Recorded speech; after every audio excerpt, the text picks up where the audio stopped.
আজ থেকে শুরু হলো শ্রীকৃষ্ণের জন্মলীলা কাহিনী। ভগবদ গীতায় শ্রীকৃষ্ণ নিজেই বলেছেন তার জন্ম, কর্ম ইত্যাদি সবই দিব্য, এবং কেউ যখন তত্ত্বগতভাবে তা জানতে পারে তখন তিনি ভগবত ধামে প্রবেশ করবার যোগ্যতা অর্জন করেন। ভগবানের জন্ম একজন সাধারণ মানুষের মতন নয়। সাধারণ মানুষের জন্ম হয় কর্মফলের বন্ধনে আবদ্ধ হয়ে। কর্মের ফলস্বরূপ সে এক দেহ থেকে অন্য আরেক দেহে দেহান্তরিত হয়।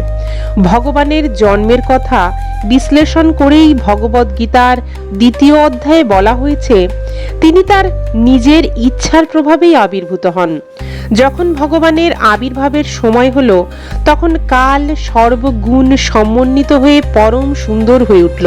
তখন পৃথিবী আনন্দে পরিপূর্ণ হয়ে উঠল। তিথি, যোগ এবং নক্ষত্র তখন সর্বমঙ্গলময় এবং সর্ব সুলক্ষণ যুক্ত হয়ে উঠল। সর্বসুলক্ষণ যুক্তা রোহিণী নক্ষত্র তখন তুঙ্গে প্রকাশিত হলো। ব্রহ্মা স্বয়ং এই রোহিণী নক্ষত্রের পর্যবেক্ষণ করেন। জ্যোতিষশাস্ত্র অনুসারে নক্ষত্রের অবস্থান ছাড়াও বিভিন্ন গ্রহের অবস্থান ও প্রভাবের ফলেই শুভ এবং অশুভ তিথি ও যোগ বিচার করা হয়। শ্রীকৃষ্ণের জন্মের সময় সমস্ত গ্রহগুলি সবসময় মঙ্গলময় অবস্থা এবং শুভ সময়, শুভ ইঙ্গিত প্রদর্শন করেই বিরাজ করতে লাগলো। তখন 10 দিক শান্তি ও সমৃদ্ধিতে ভরে উঠল। শুভ নক্ষত্রগুলি নভমণ্ডলে শোভা পেতে লাগলো। নগর, গ্রাম, গোচারণ ভূমি এবং সকলের হৃদয়ে সব রকমের শুভ ইঙ্গিত দেখা যেতে লাগলো। জলে পূর্ণ হয়ে নদ নদী প্রবাহিত হতে লাগলো। সরোবরগুলি বিকশিত পদ্মে পূর্ণ হয়ে শোভা পেতে লাগলো। বনভূমি নানান রকম সুন্দর সুন্দর পাখি ও ময়ূর পূর্ণ হয়ে উঠল। পাখিরা সুমধুর স্বরে গান গাইতে লাগলো এবং সেই গানের ছন্দে ময়ূরেরা ময়ূরীদের সঙ্গে নাচতে শুরু করলো।